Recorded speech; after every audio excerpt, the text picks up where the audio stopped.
Very excited to be joined by, I'll call him a friend of the program now. You have multiple appearances in a calendar year. Then you're a friend of the program. Our friend from PFF, Brad Spielberger. And Brad, we were discussing before we started rolling here, just what a kind of, in the best possible way, bizarre win it was for the Raiders on Monday, taking down the Kansas City Chiefs. I know that you were forced to watch the game from 50,000 feet up, but, I mean, surprised by the way that the Raiders handled business against Patrick Mahomes and company? Yeah, you'd probably expect it to be a lower scoring game if you were going to see a Raiders win. Not like a Chargers game where you hang 60, but more of a defensive battle. The Chiefs have a good defense, and you hopefully show up with this Antonio Pierce unit and just kind of put the clamps on them. But the way they went about it with multiple defensive scores, with consistently causing the Chiefs to have to punt or turn the ball over on downs or actually turn the ball over, period. It was just like, it was almost different to how they've lost games this year too, where Kansas City maybe fails to score enough, but still does score some. Like they really couldn't do anything. They could not sustain drives the entire game, couldn't have any explosive plays. It was just a shutdown performance from this defense.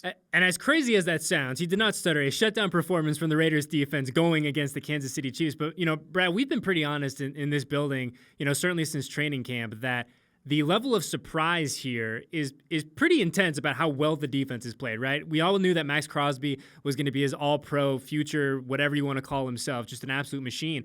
But the other guys surrounding him have been the most pleasant surprise that Raiders fans have had in a while. When you kind of look from kind of a national perspective, what has been the level of surprise from our folks in the national media just about how well Patrick Graham's group has been playing this year?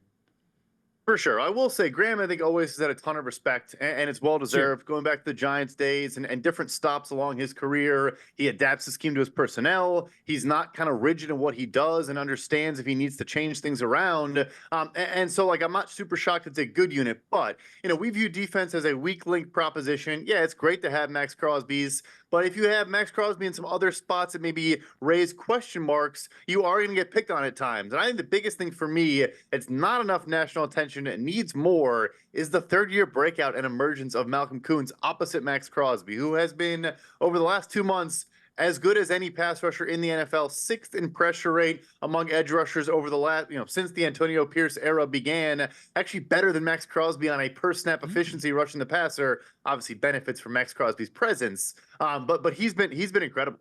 Yeah, I mean, we talk about Malcolm, and we were actually talking about him this morning about, how certainly the numbers are coming now, 5 sacks in 2 games, but he's a dude who just seems a lot more comfortable, not only in what he's doing on the football field, but a guy's a lot more comfortable in his own skin. I mean, what do you guys, kind of from an analytics perspective, what has been the biggest difference for Malcolm over the past, let's call it, month or 6 weeks?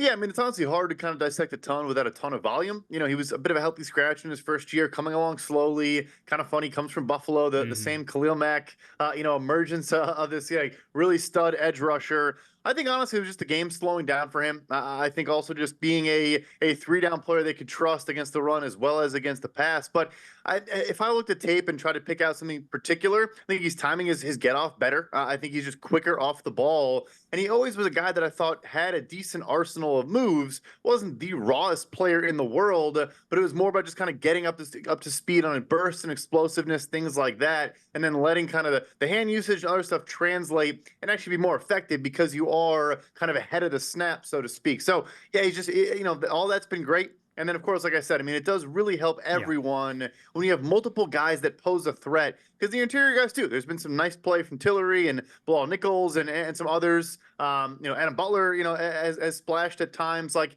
it just helps to have more problems for the opposing offensive line and all, the tide rises all boats, yes, or whatever quote I'm missing right now. Yeah, you're close. I mean, there was one last week I couldn't. It was like such a cliche, and I couldn't remember it. But a fan on Twitter helped me out after the fact, Brad. But we talk about the explosiveness and the big plays and just how dynamic that this defense has been as of late. And you look at Jack Jones. My goodness, now you got pick sixes in back-to-back games. The first time that's happened to someone wearing silver and black in almost 25 years. Where did Jack Jones come from? I know that we obviously had to stop in New England, but like, this type of production, this type of big play, these splashy plays. I mean, Jack Jones, it's nice to see you, my friend.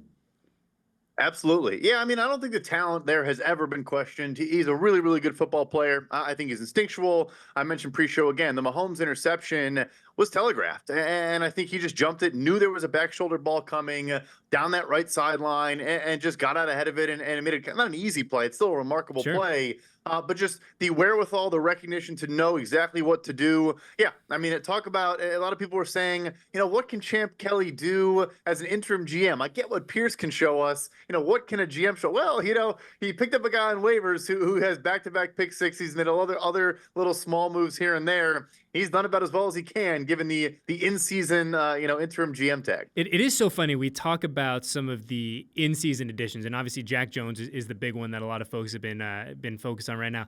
Brad, do you remember? I don't want to date myself too much. Do you remember David Amerson of Silver and Black fame? So it was so funny because I've had all these David Amerson flashbacks because DA was a guy who joined much earlier in the season. If memory serves, he joined like week 3 or week 4, but came in and just played his rear end off for 14, 15 weeks. I was like, who is this guy? And so I think it's been a lot of fun for us to be able to go down memory lane a little bit, see a DB who's just so very much in the zone like Jack Jones is, making big plays for this defense, and candidly being such a catalyst for what this Raiders team in 2023 has been, which is a stout defensive team. I can't believe I'm saying it. A stout defensive team that takes advantage of the opportunities they get on offense when they're there. But my goodness, it's been a lot of fun to watch this defense do its thing.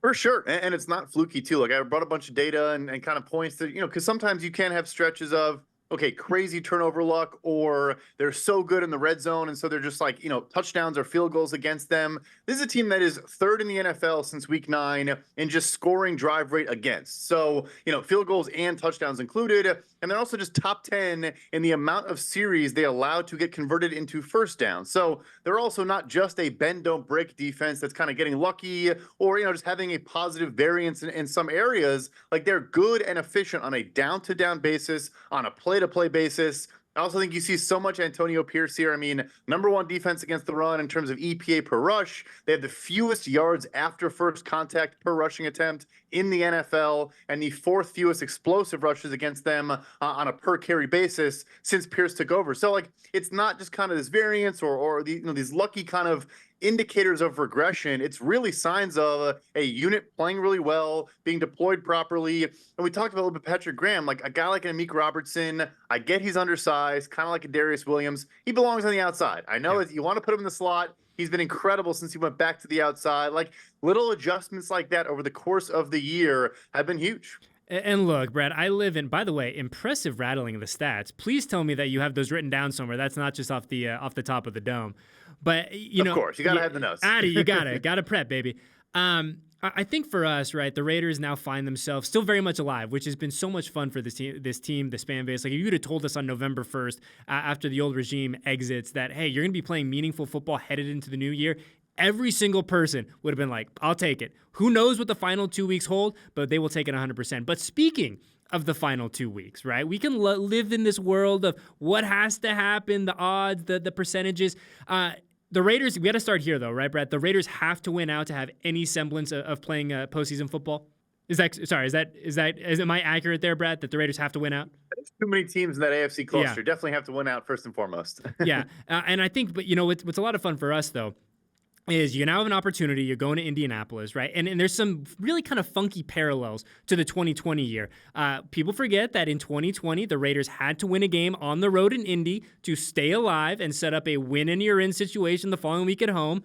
Well, that is where we find ourselves again a little bit, Brad. But, I'm excited for this fan base. When, make us a little bit smarter about the Colts. Obviously, we see Gardner Minshew doing his thing, a guy that this team has 100% rallied around, one of the more exciting, kind of fun personalities in the NFL. But when you look at the Colts, I mean, what do they bring to the table? What are the challenges they're going to present to the Silver and Black this weekend? Yeah, so first and foremost, we have the Raiders a 15% chance to make the playoffs, so definitely still alive. But there's like 10 teams between 8-7 and 7-8 in the AFC. So I mean, they definitely, have to win out and then get some help as well. But yeah, the Colts are interesting. They are built up the middle on both sides of the football. You have a great interior duo on defense of DeForest Buckner and Grover Stewart that are going to cause problems for any opponent. And then on the flip side, obviously Quentin Nelson, great left guard, Ryan Kelly having a bounce back year at center, and Will Fries, a young right guard coming along. So, they're going to try to slow things down. Gardner Minshew runs the highest rate of RPOs throws in the NFL. It's a lot of, hand the ball off or throw it to your first read in the progression on a quick slant, to the flat. Like, it's a simplified offense. And Shane Steichen deserves a ton of credit as well. Probably should be a coach of the year candidate coming over from Philadelphia. But I think at the end of the day, like, there are talent disparities you could take advantage of. Devontae Adams and Jacoby Myers versus the cornerbacks that are playing in Indy is a massive mismatch. Like, it really is. And so, I think that Aiden O'Connell should trust, hey, am I going to throw the ball early, anticipatorily, and maybe the guy's not open when I throw it, but I trust he'll win a 50-50 or win a back shoulder ball. Like, there's got to be some of that because these outside corners in Indy, it's the weakest position group they have. Their free safety and Julian Blackmon is now on IR, out for the year. He's kind of their roamer near the line of scrimmage that makes a lot of plays. You can pick on this secondary, and if the offensive line holds up, which was kind of our topic last time, they've been really, really good for Las Vegas. That's going to be the key. They're tough to run on because of Grover Stewart and DeForest Buckner, but you can throw on them, and they're going to have to. Yeah, Antonio Pierce has made no bones about it. He goes, they want to be a run-first team, right? When you got Josh Jacobs, and we'll see his status as the week goes on here, but you got Zamir White. Like, they want to be able to run the ball, but to your point, you got Devontae Adams, you got Jacoby Myers, you got to take advantage of those guys on the outside. But real quick, Brad, before I let you go, you know me, I talked to you last time about my deep love of the special teams. How is my guy AJ Cole grading out? I know last time we spoke that he was number one in all the metrics and gradings and whatnot, having a phenomenal year, a historic year in many senses for the Silver and Black. Give me some good AJ Cole stats on the way out, will you? I should have known to prep for some AJ Cole stats, right? I could have pulled, but no, I'll pull it up for you right here. Of course, I got you, but I really can maybe dove into the weeds of the whole thing here. So he is still okay. He's third highest graded punter. He was first last time I was on. There's a guy who didn't punt, has not had the same amount of volume. So let's say he's the second highest graded punter. I'll take for it. PFF this year. Yeah, he's still been remarkable this season in terms of pinning teams deep. The second most kicks pinned inside the 20 among all punters. He's as good as it gets. Yes, he is. Yes, he sure is. And a friend of the program, just like you. But Brad, we appreciate you hanging out with us. Where can the people find you and all the incredible stuff that you and the PFF boys are up to? Yep, you can follow me on Twitter at PFF_Brad, and all my content's coming out of PFF.com. We're not there yet. We're still in 2023, but top 100 free agents when we get there. After the Raiders make a playoff run, go check out the top 100 free agents, some guys they can add this offseason to bolster the roster even more. Love it, love it, love it. Brad, it was good to see you. Hopefully we get you out here in the desert for the Super Bowl, but if we don't, it was great to see you, and we'll catch you with you soon. All right, brother? Sounds great.